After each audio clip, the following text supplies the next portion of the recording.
Bueno, quiero primero dar la bienvenida a Aurora porque estamos de enhorabuena en la Cátedra Góngora.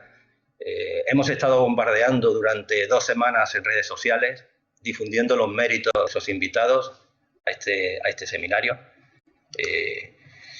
Y por ello voy a intentar reprimir una nefasta tendencia que tengo en las presentaciones, que es enrollarme mucho, hacerlas dilatadas. Además, qué difícil es presentar a quien está, sin duda, en la posición más alta del ranking de la filología hispánica, no solo de España, sino de todos los centros de educación e investigación mundiales. Conocí a Aurora, siempre me gusta dar un toque personal a mis presentaciones, en los años 80. Y fue la presidenta de la mesa en que presenté mi primera comunicación dedicada a Góngora. En los 90 volví a Córdoba para participar en uno de los primeros foros, o a finales de los 90, en uno de los primeros foros Góngora Hoy. Y en años posteriores no he dejado nunca de cursar la invitación para participar en congresos y en actividades que he ido organizando. He coincidido con ella en varios encuentros de nuestra disciplina y les puedo asegurar que es tan excelente en la vida diaria como amiga y conversadora que como investigadora. Nunca me he aburrido de oírla. Y eso ya es difícil en nuestra profesión.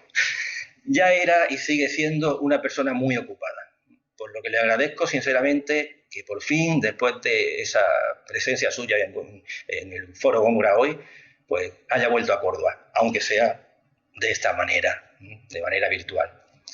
Aurora Ejido, y resumo mucho para ser breve, es catedrática emérita de Literatura Española en la Universidad de Zaragoza, doctora honoris causa por la Universidad Carlos III y académica secretaria de la Real Academia Española. Ha sido profesora en otras universidades españolas y extranjeras. Es presidenta de honor de numerosas asociaciones profesionales y ha recibido los más importantes premios nacionales e internacionales en el campo de la filología hispánica y en el campo de la cultura. Es autora de más de 400 trabajos de investigación, desde la poesía aragonesa del siglo XVII y el culturanismo. Su tesis doctoral, medio siglo de su vida, ha estado dedicado a ofrecer modelos en la investigación literaria y aportaciones de referencia obligada sobre diversos autores de la literatura hispánica, fundamentalmente sobre el Siglo de Oro.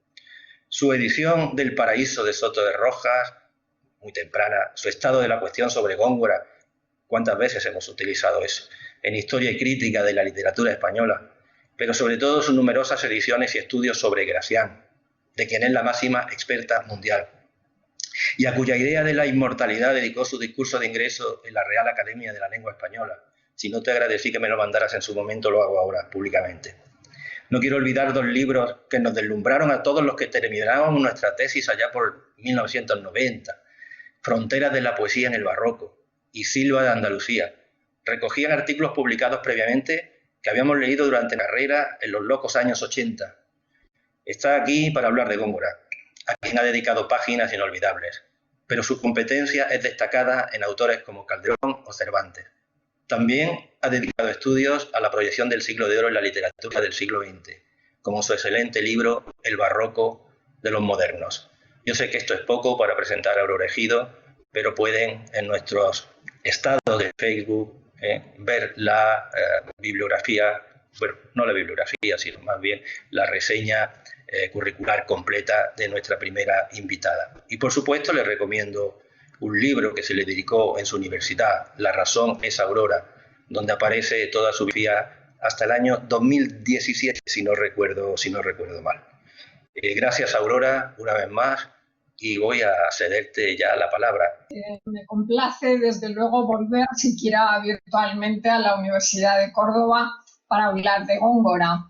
Gracias, muchísimas gracias a Joaquín Roses por esta generosa presentación y por invitarme a este homenaje a Antonio Carreira, que tanto ha hecho por el poeta cordobés y con el que tanto he aprendido sobre él. Mi intención no es otra que la de trazar el perfil de un poeta abeja, como Góngora, que gracias a esa identificación presente en sus romances y en toda su obra, trasladó a sus versos una larga tradición melífica, haciendo de la imagen de la abeja una metapoética que discurrió con variantes a lo largo de toda su vida. Para ello se afilió al paradigma de la imitación compuesta, que Lázaro Carreter consolidó en su trabajo sobre la Oda a Juan de Grial de Fray Luis de León. En él recogió una tradición que venía fundamentalmente de Horacio y Séneca y había sido resucitada por Petrarca y por Luciano. La imitación compuesta consistía, según Séneca, en imitar a las abejas y distinguir cuántas ideas acumulamos de diversas lecturas, para luego fundir en sabor único aquellos diversos jugos, de suerte que cuando se muestre el modelo del que ha sido tomado aparezca distinto de la fuente de inspiración. Y a ese reclamo contribuyeron Garcilaso, Herrera y otros muchos poetas del siglo de oro que trataron de emular a los clásicos a partir de una aguda y variada apropiación. La labor de las abejas permitió establecer una tupida red entre naturaleza y arte, desarrollando toda una práctica de la utilidad del placer poético que, como saben, sería fundamental en Góngora. Según Plinio, las abejas se posaron sobre la boca de Platón, anunciando la dulzura de su elocuencia. De ese modo, la imagen se aplicó a lo divino y a lo humano, como muestran los romances gongorinos en los que se bajó al terreno de lo burlesco o se elevó el poeta a la más alta cima.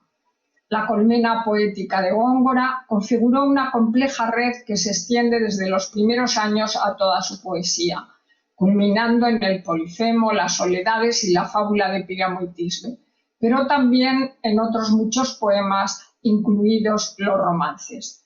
No en vano estaban relacionados con el epitalamio y con la traducción bucólica que aparece en todos esos versos. Pero además las abejas habían poblado los emblemas, popularizando su simbolismo y extendiendo otros significados morales, políticos y satíricos que dieron lugar a todo tipo de novedades. Recordemos, por otro lado, que Marc Fumagoli, en su libro Las arañas y las abejas, la querella de los antiguos y modernos, situó precisamente la batalla entre esas dos corrientes bajo dichas figuras animales, convertidas en símbolo de la República de las Letras y de la política. Góngora utilizó de forma variada los motivos de la abeja y al identificarla con Cupido y consigo mismo construyó una poética de múltiples celdillas en las que la escritura y la miel terminaron por identificarse. Esta había sido manjar de dioses, santos, filósofos y poetas, lo que desplegó un sinfín de imágenes, incluida la del gusto implicado en el placer de la lectura, entendida como ruminatio, ruminar y degustar lo leído. El susurrar de la abeja y su labor solícita habían servido ya a Horacio para huir del poema épico y refugiarse en labores más íntimas. Lo sabía muy bien Fernando de Herrera cuando rechazó los temas elevados y se replegó a tareas aparentemente humildes a la hora de formar sus canciones, que no dejaba de ser toda una huida hacia territorios íldicos y mélicos. La poesía trató de seguir los pasos de la oda horaciana, en la que al niño le untan el ajenjo con miel para que se lo tome, como supo muy bien Fray Luis de León, aspecto que engarza con el deleitar aprovechando y con la fusión poética y amorosa de lo agridulce. El parangón erótico y escriturario corrió parejas con las imágenes de manducación y se hizo particularmente intenso en el ámbito bucólico y anacreóntico de la abeja y la miel. El asunto llenó desde luego los espacios de la poesía de Occidente, pero también apareció, como señaló Federico Corriente, en el cancionero de Ben Guzmán, donde aparece como imagen erótica. La laboriosidad de las abejas, productoras de cera y miel, le permitió a Góngora encerrar en ellas un horaciano útil y dulce, presentando su poesía como modelo de un placer que llevaba en sí mismo la utilidad. Desde esa perspectiva, las abejas, al sintetizar cuestiones cruciales como la imitación compuesta, el par naturaleza-arte, la utilidad del placer y hasta el camino secreto que llevaba a la inmortalidad, permitían elaborar un sutil tejido entre teoría y práctica. Y ese tejido lo llevaría a cabo Góngora a lo largo de toda su vida. Como demostró Joaquín Roses, hasta una apología como la de Portichuelo argumentó con las abejas de las geórgicas virgilianas el fundamento de la inspiración en las soledades. Por otro lado, conviene tener en cuenta que una de las ramas de la lírica griega era precisamente la mélica, dedicada al canto, lo que formaba parte del ejercicio pintárico y helenístico de la poesía, concebida como metapoética, que unía a la vez el fondo con la forma, siendo Góngora quien destacaría en ese campo por méritos propios. Las abejas ofrecían un riquísimo panal clásico lleno de elementos míticos al abrigo de Diana y Ceres, que bajo especies de inmortalidad potenciaban su producción como alimento e industria.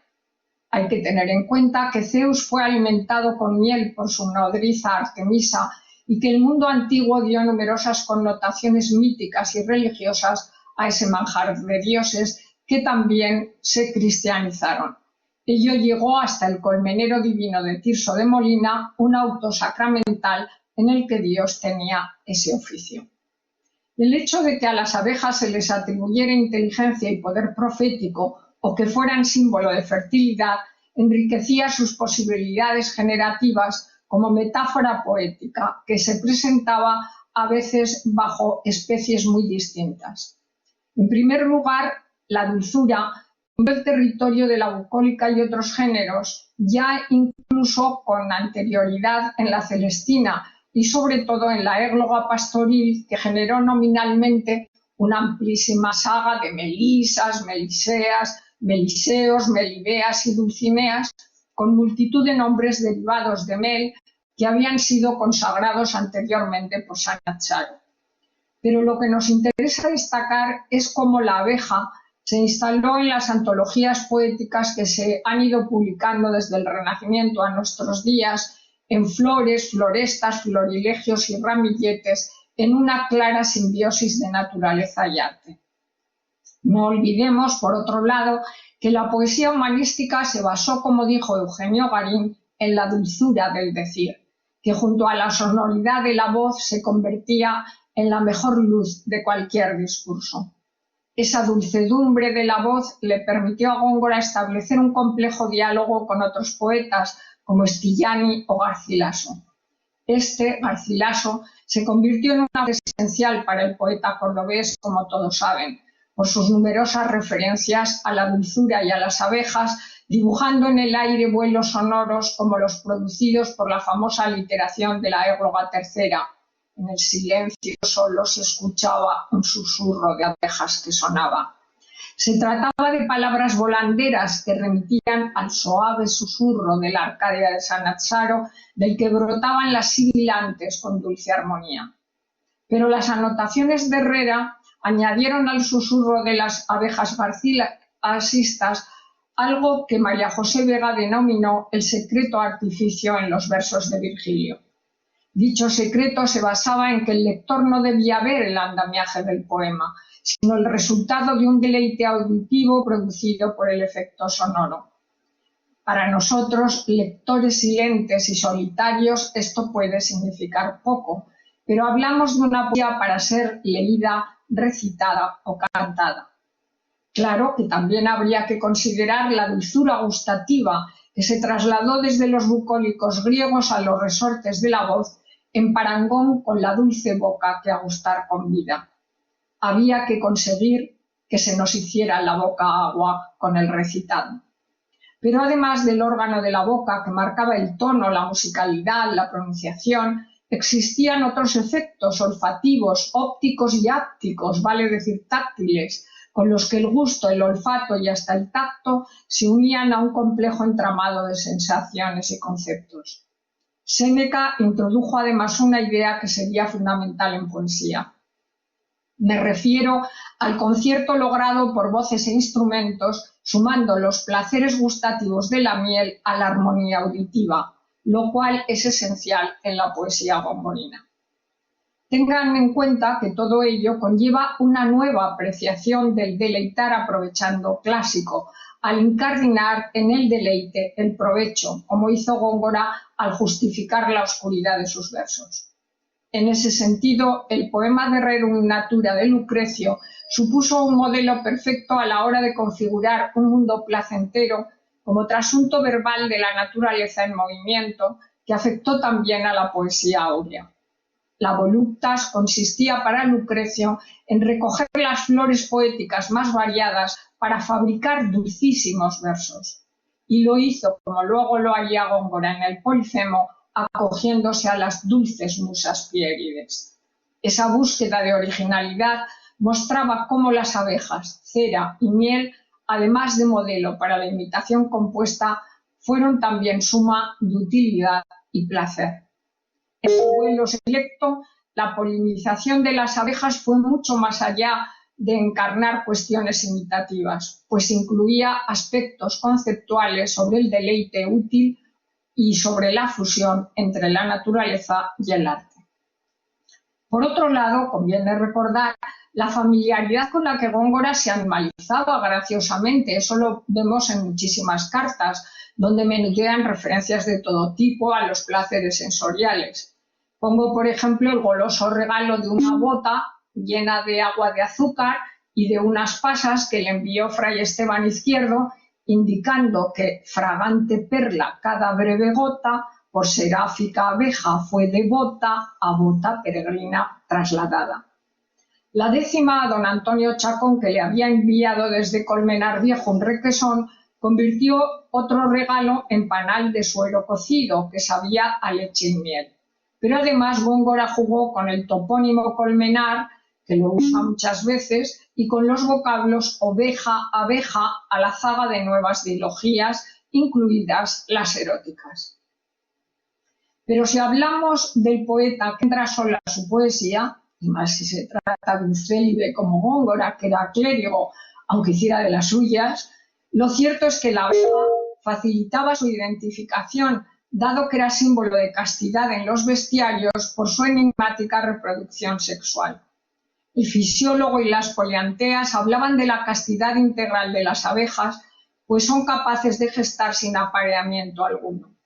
Esa curiosa partenogénesis asexual fue aprovechada por Sor Juana Inés de la Cruz, que la plasmó en su poesía al convertir a Cristo en la abeja más bella que dio fragante rosa sin menester alguno de rocío, refiriéndose, claro, a la Virgen María. Siglos más tarde, la escritora Gabriela Mistral representó, sin embargo, a Sor Juana con aguijón bajo las tocas. Ese proceso de reproducción asexual monogamética había sido estudiado en 1513 por Alonso de Herrera en su Agricultura General, donde había elogiado las virtudes de las abejas y constatado que éstas engendran sin alentamiento de macho ni hembra.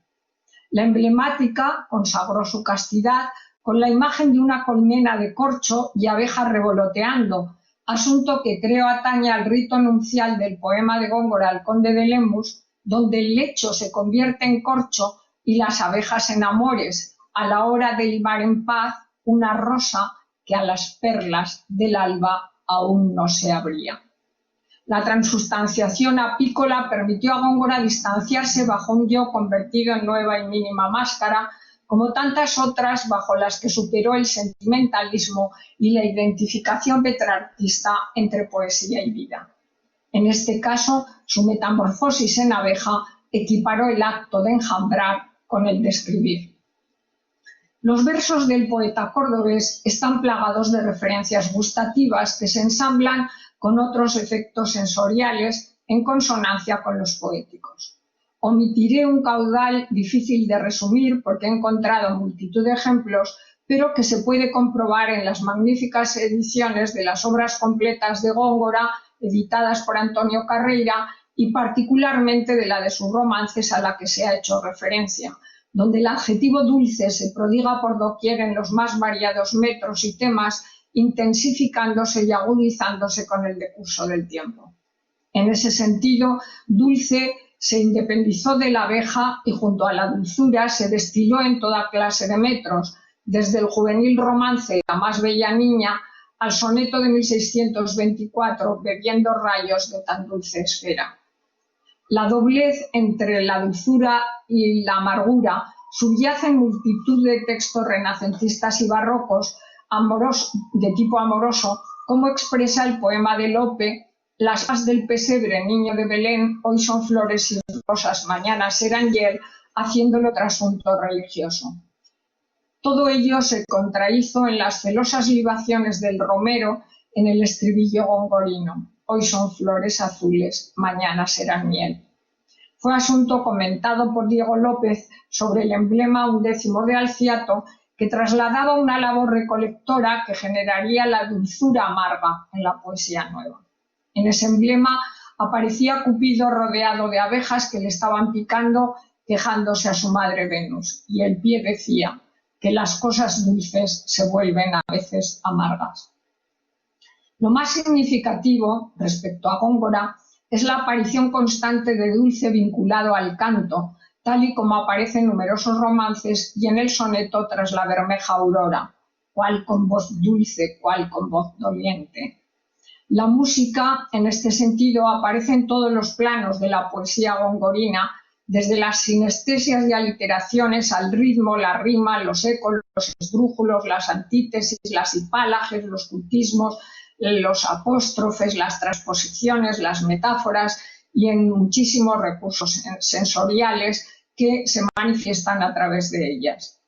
Hablamos de una elocución en constante desafío, no solo con la inmensa colmena de los modelos descubiertos por los comentaristas y la crítica posterior, sino con los propios poemas que Góngora iba tratando de superar, superándose a sí mismo. En ese sentido, me haría destacar que el área semántica de la dulzura corre parejas con la armonía del verso, como ocurre con la voz que canta la fábula de Polifemo y Galatea, apelando a un silencio dulce, que también se reclama para frenar el dulce estruendo del arroyo mientras Galatea mira a Acis. La paradoja del dulce amargo aparece poco después, cuando en lo viril desata de su bulto lo más dulce el amor de su veneno, y adquiere nuevas dimensiones cuando es el propio Polifemo quien acierta a decir «mi voz por dulce cuando no por mía». La imagen despliega toda una escala de sonidos dulces y contactos, pero sobre todo crea y recrea un ámbito de sensualidad encarnado por la dulce Galatea y la unión de los dulces amantes que desatan sus suaves nudos. Góngora despliega diacrónicamente en sus poemas todo un abanico de dulces instrumentos, voces y cantos que no solo están presentes en silvas, octavas y sonetos, sino en los romances, donde dominan de una manera apabullante. En estos, el área semántica de la dulzura del lenguaje y de la miel se extiende al estilo sublime. Un dulce lascivo enjambre de hijuelos de la diosa, vertiendo nubes de flores, jazmines lloran y rosas. Otro aspecto a destacar es la identificación ya aludida de Cupido con la abeja y con el propio poeta, lo que hace que discurra al unísono el proceso poético y el amoroso bajo la metáfora melífica del palacio de la primavera. Que el Cupido de las flores es la abeja y si lo es, sus flechas abrevia todas en el aguijón cruel. Así ocurre también en el poema El Marqués de Guadalcázar, al referirse a la dulzura flechera y golosa de doña Aldonza Chacón, en consonancia con su nombre. Si la gloria de Chacón de la cabeza a los pies azúcar y almendras es, dulce será el corazón. Néctar sus palabras son, mas sepa quien no lo sabe, que de agudas flechas grave en sus palabras Cupido, como abeja está escondido en el panal más suave. Antonio Carreira notó además que a doña Aldonza le gustaban los mazapanes, lo que amplía, claro, las connotaciones gustativas del poema. Góngora ascribió la dulcedumbre del amor a la miel y plasmó en la picadura de la abeja una equivalencia erótica del romance de Leandro Llero. Almíbar dijo el amor caérsele por los labios. Poco fue lo que le dijo, mas tan dulce, aunque tan bajo, que hecho sacristán Cupido, le corrió el velo al retablo. Y otro tanto ocurre en Cloris el más bello grano, donde dice que la abejuela era breve, el rezuelo ruin, mal venerado el amor de este romo serafín, sus armas envainó todas en el aguijón sutil. Pero donde se plasma claramente la identificación de la abeja con Cupido es en el romance de Angélica y Medoro. corón lástigo enjambre de cupidillos menores, achoza bien como abejas, hueco tronco de alcornoque. Góngora mantuvo esa similitud a lo largo de los años, como ocurre en un romance de 1622. De golosos cupidillos mudó la corona enjambre, libándole la armonía cuantas respira azahares. Desde los emblemas de Alciato al Mundus Symbolicus de Pulcinella, la abeja sobrevoló por pinturas y palabras como imagen polimórfica de laboriosidad, paz, concordia, justicia y misericordia divina, siendo particularmente dúctil en el terreno amoroso y en el político. Góngora, desde luego, tuvo una verdadera obsesión por la abeja, con la que se identificó y cuya imagen extendió a la labor de otros escritores. Así ocurre con la silva a los poetas que hacían en Ayamonte, equiparándolos a un sacro escuadrón de abejas, sino alado, susurrante y armado de liras de marfil, plectros de oro. Todo ello era acorde con el concepto de una colmena hispana alazada del hedonismo italiano, en la que Góngora quería reinar con pleno derecho al aire de su vuelo como la mejor abeja colectora. También es muy curioso un romance de 1621, Guardacorderos Zagala, donde aparecen las hojas del clavel que pica una abeja, comparándolo con la aguja que pincha el bordado, en confluencia de texto y tejido. No para una abeja sola, sus hojas guarda el clavel. El poeta cordobés, que se había reído de la ingenua dulzura de Lope, en tiernos dulces músicos papeles como en pañales niña que gorjea, utilizó también el símil al aludir a la geometría del castillo interior de Santa Teresa con motivo de su beatificación en coplas que parecen resentirse del aguijón gongorino. Moradas, divino el arte y celestial la materia, fabricó arquitecta alada, sino argumentosa abeja. También se refirió a la dulce lección de Juan de Villegas o a un libro del maestro Risco, cuyo néctar no ya líquida plata hace canoras aun las piedras graves.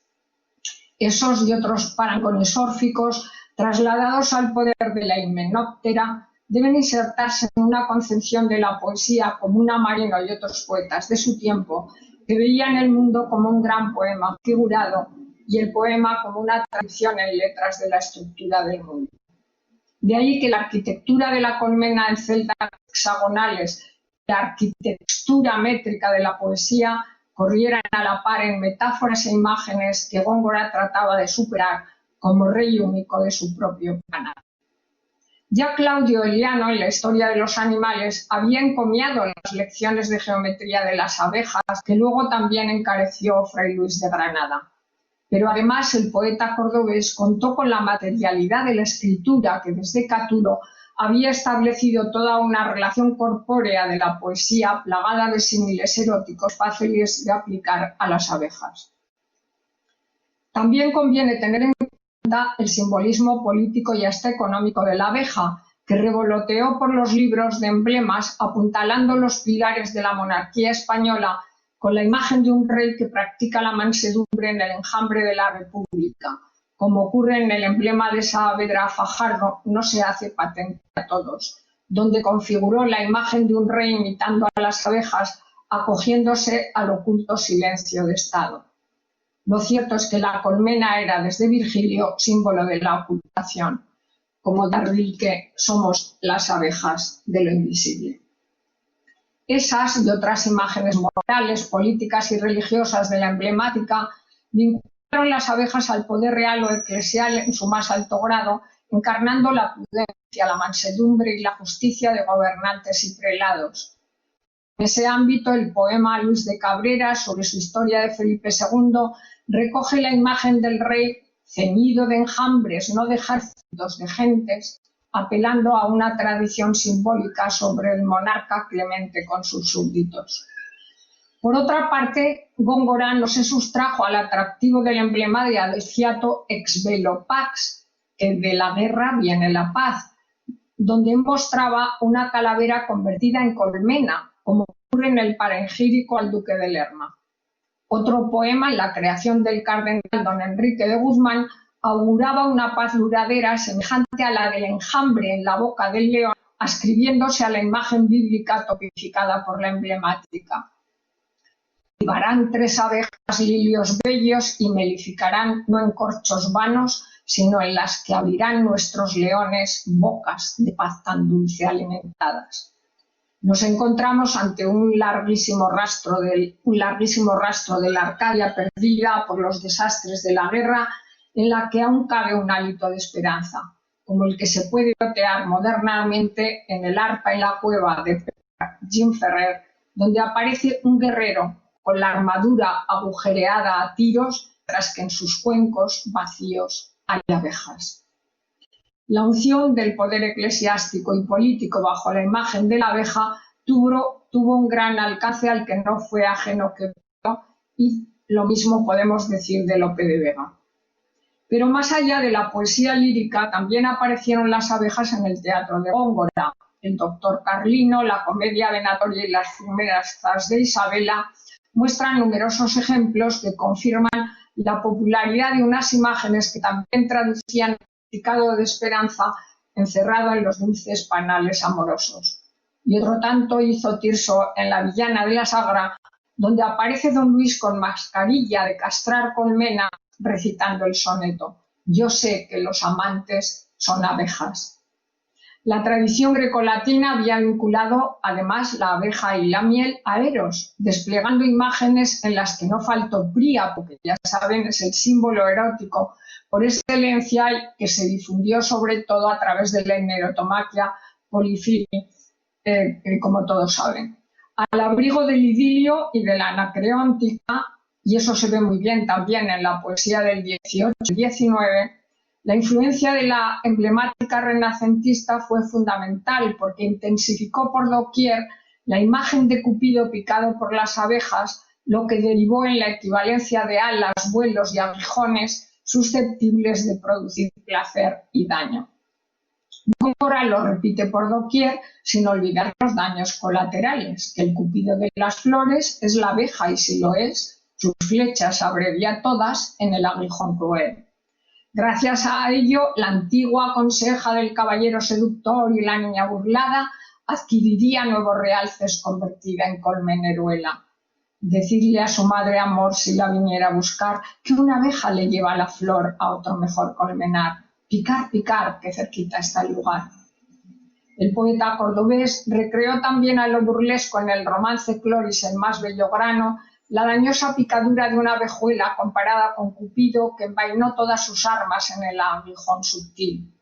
Detrás tenía toda una tradición proveniente del romancero que se plasmó en La flor de romances nuevos 1591 y en otros ejemplos.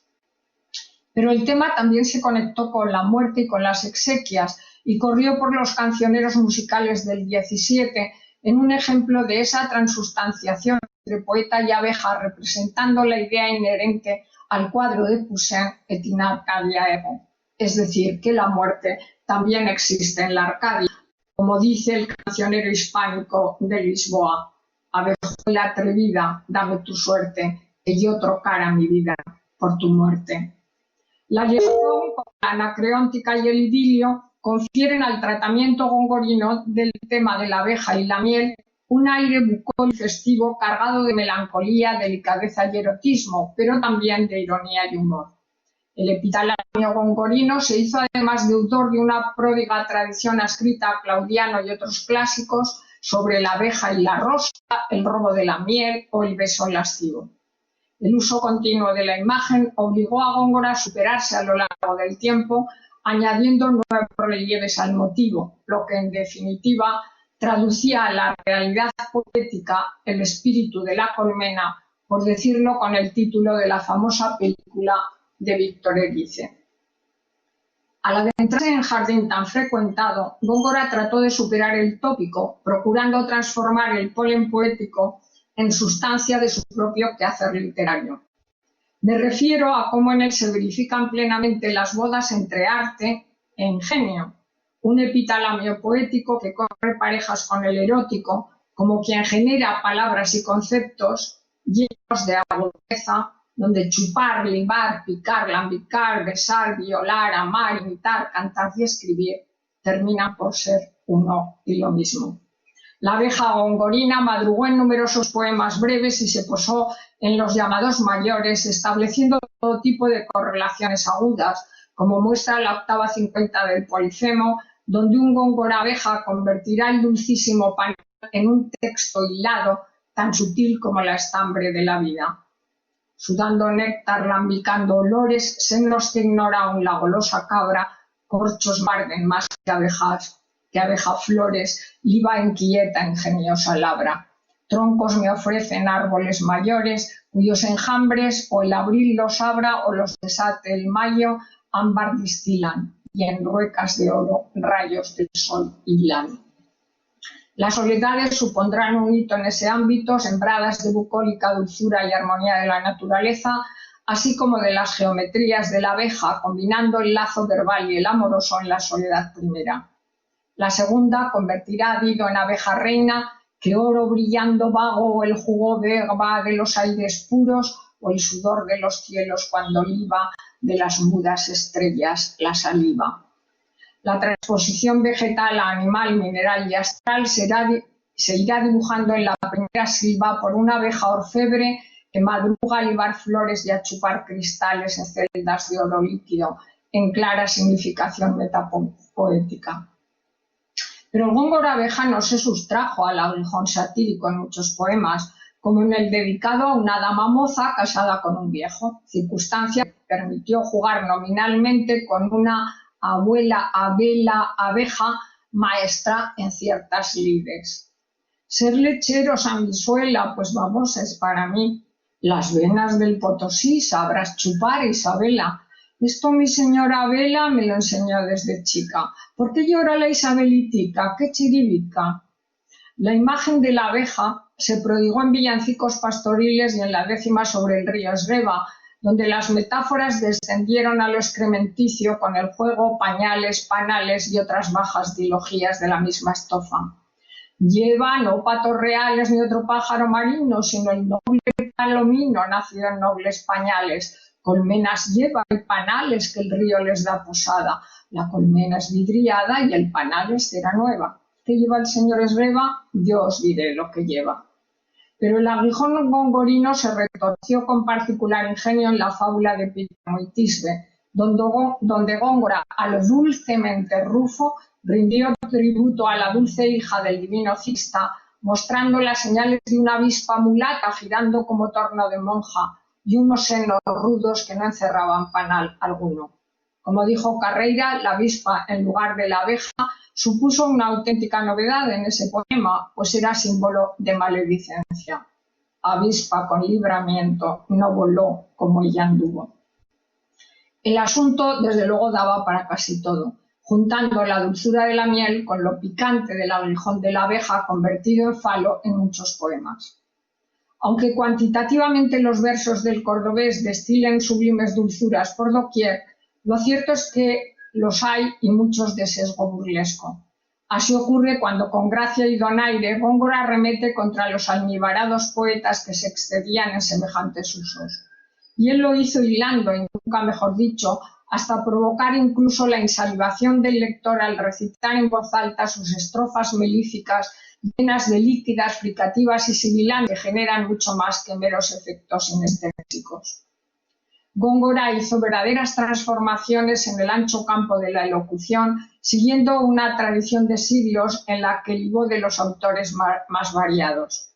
Lambicar, chupar, libar, picar se convirtieron en metáforas transformacionales de un área semántica que hizo de la miel y las abejas sucedáneo de múltiples novedades, incluida la metáfora sobre metáfora. Presentes a lo largo de toda su vida, las utilizó para encubrirse o para plantear cuestiones como la imitación compuesta, el placer útil y la relación entre naturaleza y arte o entre arte e ingenio. Dibujó su orden y geometría sobre la página en blanco o sobre el vuelo en el aire de palabras, pensamientos y conceptos en diálogo constante con los clásicos.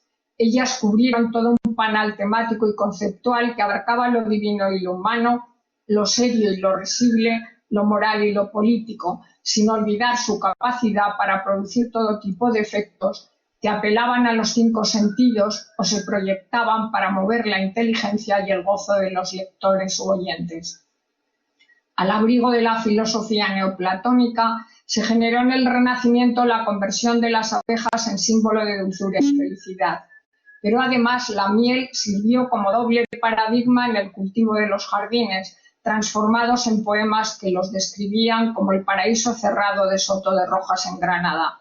Se alcanzaba así una terza natura como resultado de la suma de naturaleza y arte unida a la imitación compuesta que creemos fundamental en la poesía de Góngora. En ella se prueba que no existen poemas, géneros ni metros mayores y menores, sino un gran poeta que en todos ellos convirtió a las abejas en un paradigma poético, amoroso y metapoético de gran alcance. El análisis de su presencia en todos sus romances demuestra palmariamente que los logros semánticos, rítmicos y conceptuales pueden equipararse y aun superar a los logrados en otros metros. Poeta abeja, Góngora se metamorfoseó en su vuelo y acciones, convirtió su libación agridulce en actos de escritura parejos a los amorosos, sin olvidar los realces políticos, satíricos, oníricos y morales, tratando sobre todo de elevarse a auténtica abeja reina de la poesía de su tiempo, como quien había cantado la miel mejor que nadie. Andando los siglos, la colmena configuró desde Unamuno a Camilo José Cela todo un mundo novelístico equiparado al mundo real que no debe ser desestimado. Pero fue en el territorio de la poesía, y aludo a la del siglo XVIII y XIX también, donde la labor de las abejas alcanzó las más altas cotas, sobre todo en ese terreno de la imitación compuesta en el que la abeja reinó como modelo de ejecución poética. Los referentes anímicos de la colmena han propiciado variadas imágenes oníricas y cardiomórficas, desde Petrarca, que hablaba de la colmena de su corazón, a Antonio Machado o Juan Gil Albert, interiorizando el proceso melífico o ubicándole en el territorio de los sueños. Recordemos a Machado preguntándose: ¿colmenares de mis sueños ya no labráis?, confirmando hasta qué punto la innovación poética viene de la clasicidad. Hablamos de todo un enjambre de aves griegas, como las llamaría Rubén Darío, que a partir de la rima 63 de Bécquer salieron de un oscuro rincón de la memoria para volar de nuevo por un mismo horizonte poético. Cuando andando los siglos Pablo Neruda en la Oda a la abeja la dibujara gráficamente sobre la página en blanco, no haría sino resucitar con paladar dulcísimo la fruición del cantar de los cantares y de la tradición grecolatina resucitada en el siglo de oro. Ejemplos de un colegio palpitante que trató de crear con palabras un nuevo panal de vuelo y oro. No en vano, como dijo Rafael Alberti en El ángel de las bodegas, las abejas son los guardianes del secreto de los poetas. Muchas gracias.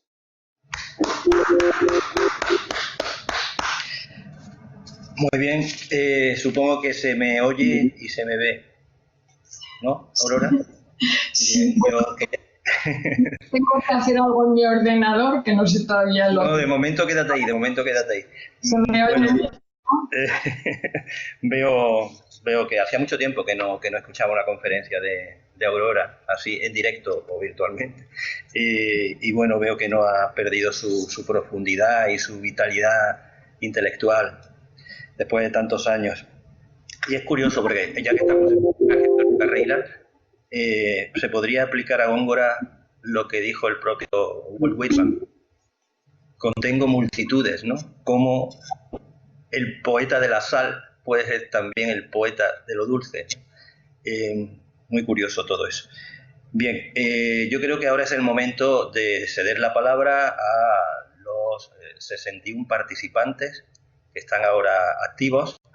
Y el procedimiento, veo que hay reacciones positivas en el chat que puedes ir leyendo si quieres, Aurora. Pero aparte de las reacciones en el chat, el procedimiento sería darle al muñequito de levantar la mano. Había un participante anterior que le ha dado sin querer porque decía que su hijo estaba manipulando su ordenador. Pero ahora sí, ya en serio, Si alguien quiere formular una pregunta a Aurora Ejido sobre esta excelente, magnífica, documentada, como siempre, conferencia, gran conferencia, como dice ahora mismo Martina Minatea, pues que pida la palabra, a darle al muñeco uno de los 4 a la derecha. A ver, Alba de Gallón, te bajo la mano y ahora te voy a promocionar para que puedas hablar. Un momento, por favor. Convertir en presentador. Ignacio. Bueno, buenas tardes a todas y todos. Muchas gracias por esa excelente exposición. Ha sido un descubrimiento, sin duda. Soy un gran admirador de la figura de Góngora y la estudio en la medida de actividades académicas y personales. Y en mi pregunta iba dedicada a uno de los asuntos que has esbozado someramente, pero que bien convendría, creo que, destacar, y es el vínculo de la abeja y las composiciones poéticas con otros entes divinos, con otros númenes, bien, y podría incluso la abeja en la estructura de las obras literarias considerarse como un numen, es decir, como un centro de inteligencia y voluntad, en tanto la abeja se posa, ¿verdad? Y cómo se recupera en la poesía y la literatura de varios siglos estas y otras tantas imágenes que, en definitiva, se relacionan en la estructura de esa obra literaria con otros númenes procedentes ya de mitologías, ya de otros sistemas religiosos, bien transformados como aquella, como el numen de la abeja, en entes de ficción, con las consecuencias pues materiales y formales que todo ello conlleva. Creo que se podría extraer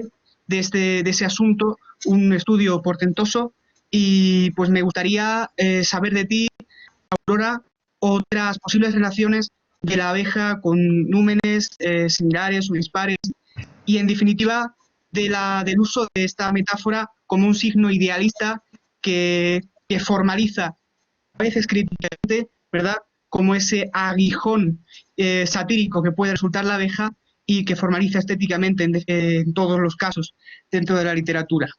Gracias. Es una pregunta muy amplia porque en el fondo es que es un tema inabarcable, ¿no?, por la cantidad de materiales que supone. Entonces, yo creo que lo mejor es enviarle a la bibliografía que hay sobre el tema, porque ya María Rosalida publicó en el año 63 un artículo sobre la abeja como motivo poético en Romance Philology, y luego hay un libro muy interesante de una latinista, Ana María Martín, que se titula Las abejas y la miel en la antigüedad clásica, porque ella es la que conecta con muchos mitos griegos que aparecen también en la propia mitología clásica de Ruiz de Elvira. Y luego hay un aspecto que ya no solo es mitológico, sino médico, porque parece que eso lo estudió muy bien nuestro gran Luis Gil, ¿verdad?, que con sus 90 y tantos años publica como si tuviera 40. Y Luis Gil publicó un libro que era sobre la medicina popular en el mundo clásico, y entonces aparece el papel curativo de la miel, y en ese sentido es interesante porque, claro, la miel en eso se parangona con la literatura, es decir, la literatura como terapia, ¿verdad?, como con papel curativo. Es muy amplio, ya digo, porque lo que usted dice alcanza a cantidad de elementos que pasan por los bucólicos griegos, que sobre todo, claro, yo no lo he tratado, pero es que en el siglo XVIII, de ahí que Marc Fumagoli lo empleara para la batalla entre antiguos y modernos, porque aparece como metáfora de batallas literarias, pero que remontan a la antigüedad grecolatina. No sé si le he contestado porque es que su pregunta es tan desbordante que no sé qué decirle, ¿no? Perfecta síntesis y acudiré a esa bibliografía que has citado pues, para continuar investigando sobre ello. Muchas gracias. Sí. Una cosa, si me permites, tengo aquí el archivo bibliográfico en PDF que tú me enviaste. Si quieres, en un momento puedo compartirlo en pantalla y pues, ir subiendo, no, bajando, para que se vean las entradas, si te parece. Pues encantada, claro. Sí, son 2 folios, aunque ya digo que la bibliografía es inmensa y desbordante.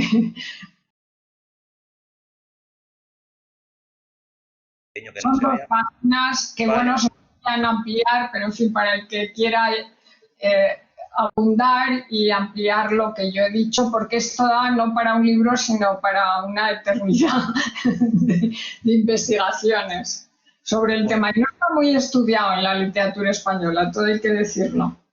No quiero tampoco agotar a la conferenciante, pero claro, me ha interesado mucho una de las cosas que has dicho al final sobre la identificación del proceso poético con el amoroso, vinculado a la teoría del furor, ¿no? Al furor poético, al furor amoroso. ¿Podrías ampliar un poco esa nota, aunque has hablado varias veces de la filosofía platónica y supongo que de la lectura de Platón en el Renacimiento y todo esto?